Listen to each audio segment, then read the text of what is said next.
Hey gang, Shane Patrick White here, and welcome to Beyond the Process. Today I want to talk to you about pen nibs for crowquill pens. Pen nibs come in a variety of shapes and sizes for many different applications. Some are incredibly flexible, while others are particularly stiff and more difficult to use. If you're a collector like me, how do you keep track of all those nibs and what they do? Well, today I'll show you how. So sit back, relax, and enjoy the process.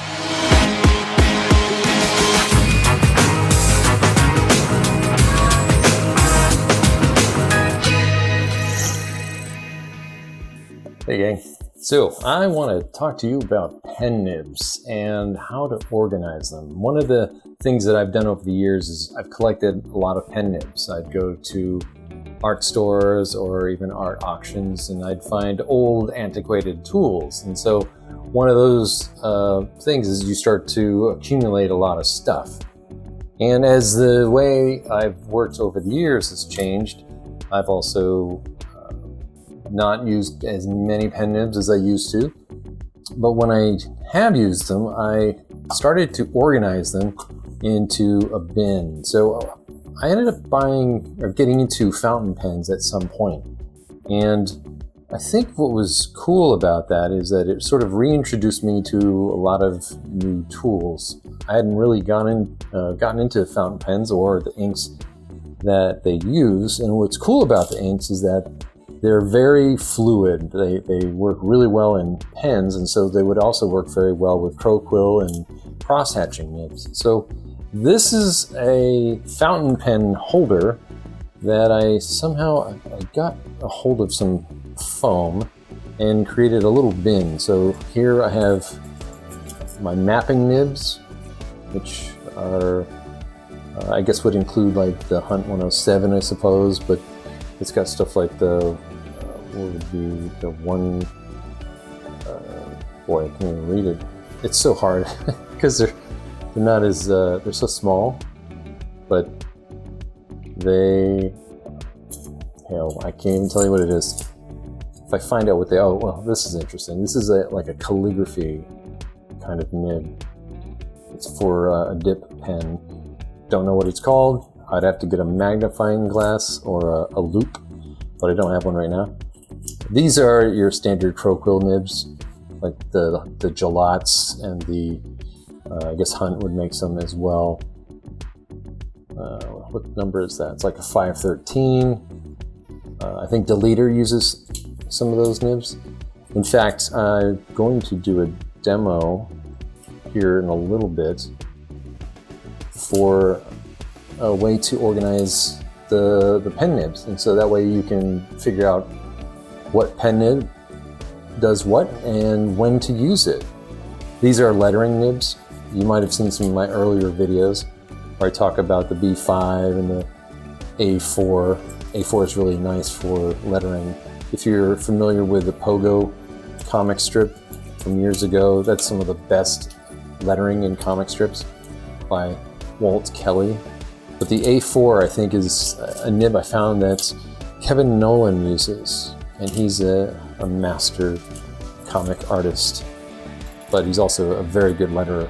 And these are more calligraphy style nibs. So this is like a C something, a CO?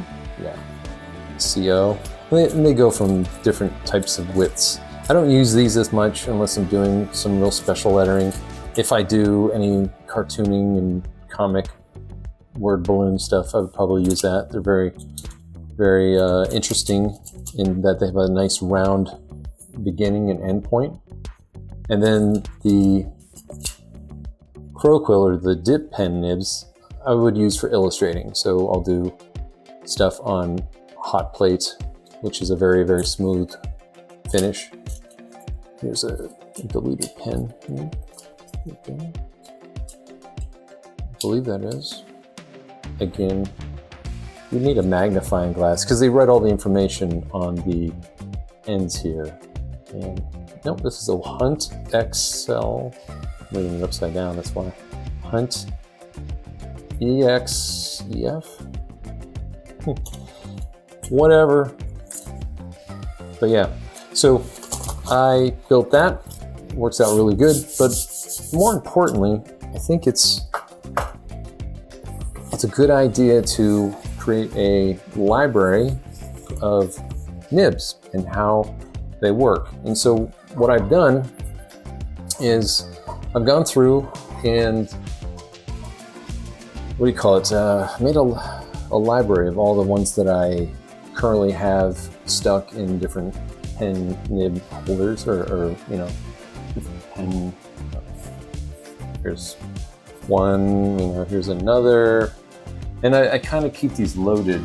That way, if I want to jump into an illustration, I can just grab something, or I can reference my library here and get a feel for what it is. So with each one of these, it gives you an idea of what the quality of the pen can do. So for instance, the first one is the Nico 357.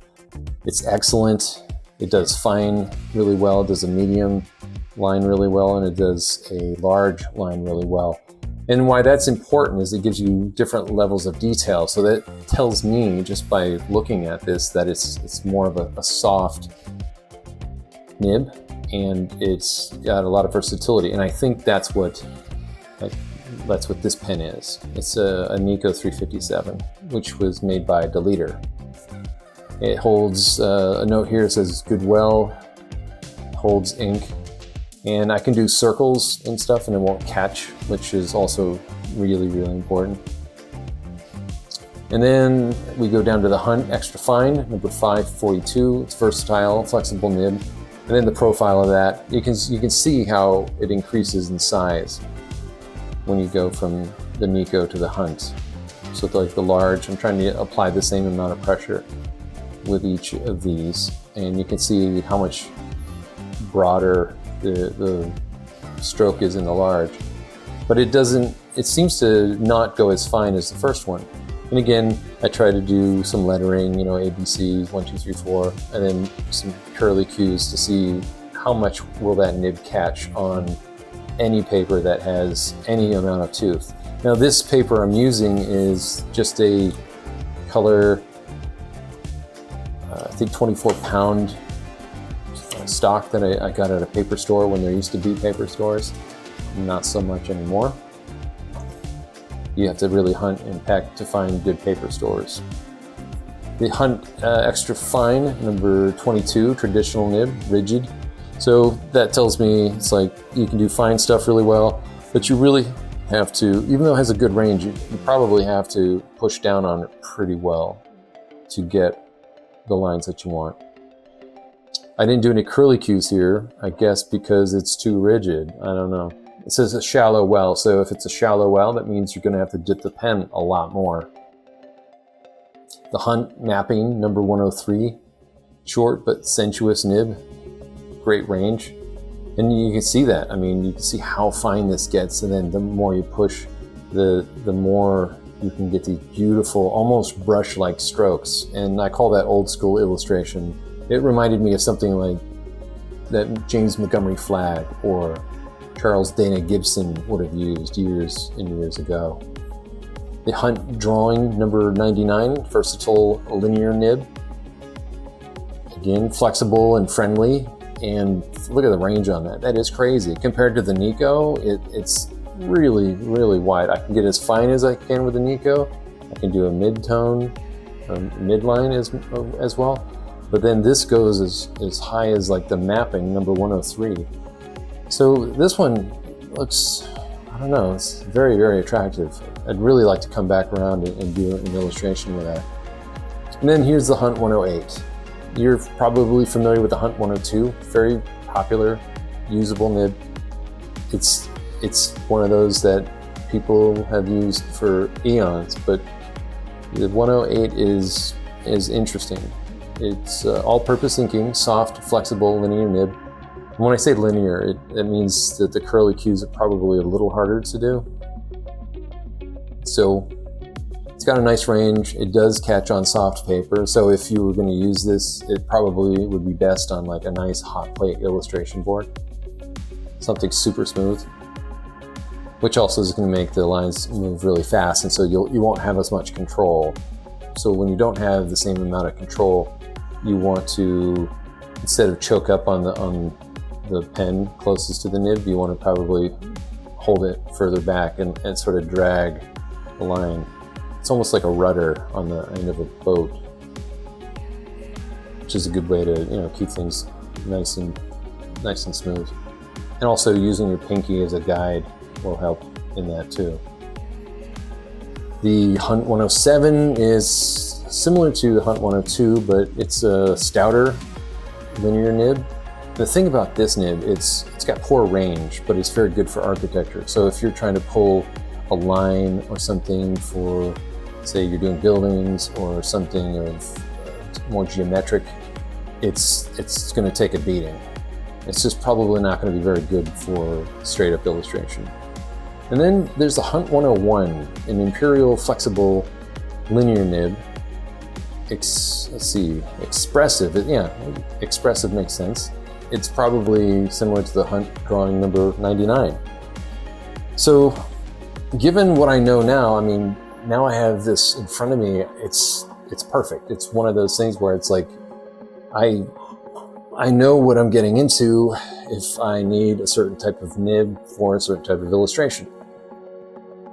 If I was going to do architectural stuff, I probably wouldn't do a drawing number 99. I'd try to find something that's in a range that was a little more limited, so maybe a Hunt extra fine number 542. I know this might sound super boring, but it's really not. Ultimately, it's gonna be information that you need at some point.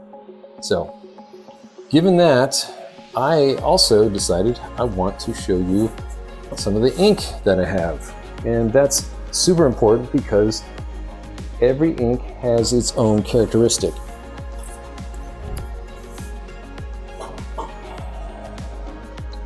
So I have a bunch of Noodler's ink, and Noodler's is the ink that I picked up from a company called, I believe, Gillette Pens. Gillette?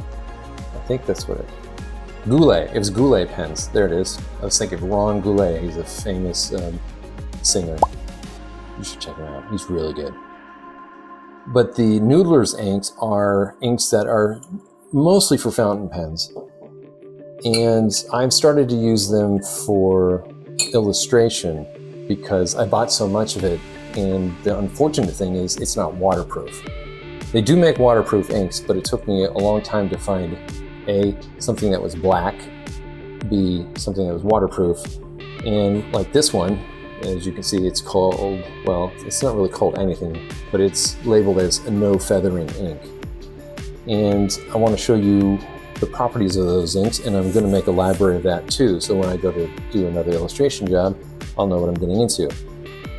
But my research ended up helping me out quite a bit when it came to my fountain pens, is that this carbon black ink, or carbon ink is what it's called, is probably one of the best inks for both waterproof and for working with watercolor.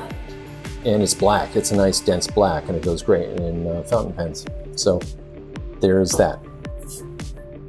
What I will do, and I will show you, is I'm going to take a brush and I'm going to go through these one by one. So the first ink up here is black, right? And what I'm going to show you essentially is how it lays down on this paper. And you might see that as it fades out, as the ink becomes less and less, you'll see how dense the black is. And in many cases, it doesn't quite hold up to being as black as, say, a more permanent black, like a Speedball super black ink, which I use for all my comic book work. Now, normally I would go in with a crowquill and show you how it lays down with that, but I did a test earlier, and it didn't really show me anything that I didn't already have. That I wasn't already aware of. So the next ink I'm going to try is called the Warden's ink. And the one unique thing about these inks is that they have a beautiful fragrance. They're very, very fragrant. So it makes drawing that much more interesting. Now, just because it's going further, it's only because I had more ink in here. What's interesting already, even though this is on a warm golden paper, you can tell that it's a cooler temperature ink compared to the Noodler Black. And these all come in like 3-ounce containers. I'm not sure how to describe the fragrance, but it's kind of like almost like laundry, which is beautiful. Now this is American Eel. It says bulletproof ink. I can't remember, I can't see the rest of that. It's like in defiance of phishing forgers. Oh heck, it's marketing. I'm gonna dip this to the side. That way you can see what I'm trying to do here.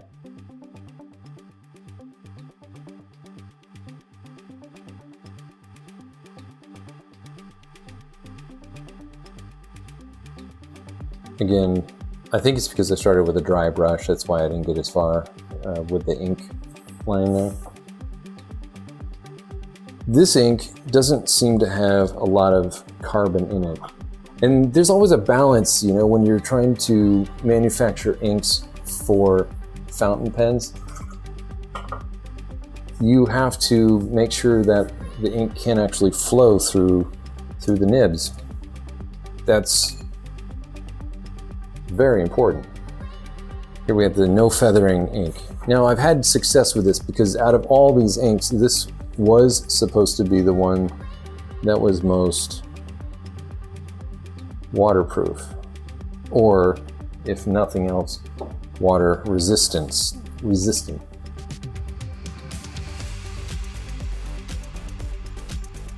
And I might try to do a little sample of water resistance or waterproof after this, though I'm kind of reticent to show you on this paper. So I have a prepared sample that I did earlier that I can walk you through. And then last but not least is the Champion, I guess. I call it the Champion. Though I haven't really used a brush with this, I have used it in the fountain pens. It comes with a reservoir that is plastic, and it's for the fountain pens to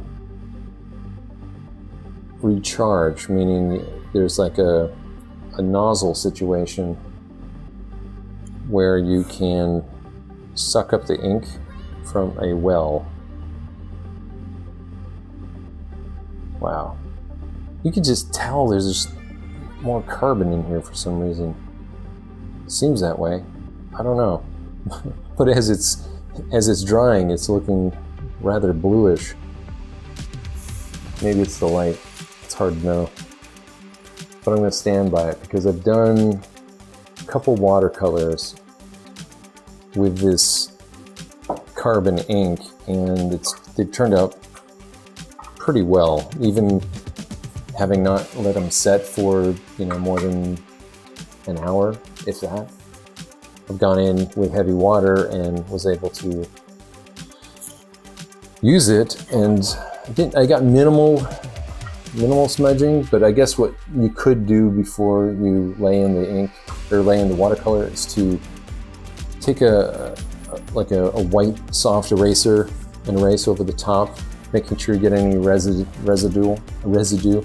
And sometimes when you're using pen in that sort of setting, there could be little pieces that kind of stick to the paper. But at first blush, this all looks like fairly decent ink. You know, you can see how the carbon footprint, or whatever you want to call it, starts to deplete after a while. Whereas this one, it doesn't deplete, it stays constant. So even though this may look very gray compared to the rest of them, when you, well, it might just be the lighting, when you actually put down the lines themselves, they look pretty good. And then what I would do if I'm doing line work, mainly with something like carbon ink, I would go back and I would use a brush and Speedball super black ink, and as you know, to fill in large spaces. So that's it. That's me. It's my library of ink and pen nibs, and I think I'll let this dry some more before I close the book, but that gives you a really fair start of how to keep track of all the materials that you have, because you know, when you look at this is daunting. You know, not every nib is one type of nib, but it should give you an idea of what you're working with. So, you know, most of this is Hunt nibs. There's a Nico in here, which is from Deleter. If I can find a good Gillot pen nib, I would love to. Those are the stuff of legends. Lots of comic book guys used to have them, but they're not as common anymore. Even though you may have as many nibs as I have, and you have them organized, and you have it listed in your library of nibs, what's really important, and I think the bigger picture here, is that you have these nibs at the ready.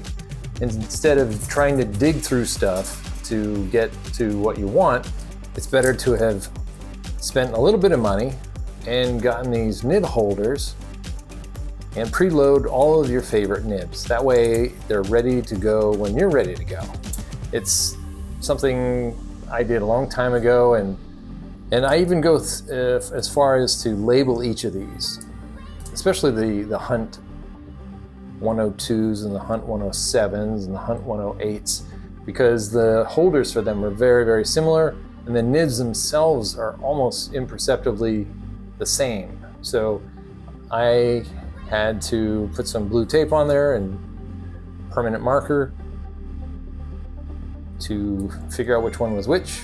And then I have some of my favorite inking nibs that are very illustrative, and I have some lettering nibs which can be, you know, easy to separate because they have the gold backing, or the brass backing, which tells you the size and the number for each of them. So this is a C2 and the other one is a B4. So that's pretty cut and dry. And then these other fine nibs, I think one is a Hunt 99 and the other one's like a number 22. And I know anytime I decide I'm gonna try something different, or hey, I have an old favorite that I'm gonna go to and I know what I'm gonna get when I get it, then that's what I do. I grab that nib and I'm ready to rock and roll. So anyway, I think that'll just about do it. So I hope this works for you, and good luck with your endeavors. Thanks again for joining me today. If you found any value in this, hit the like button.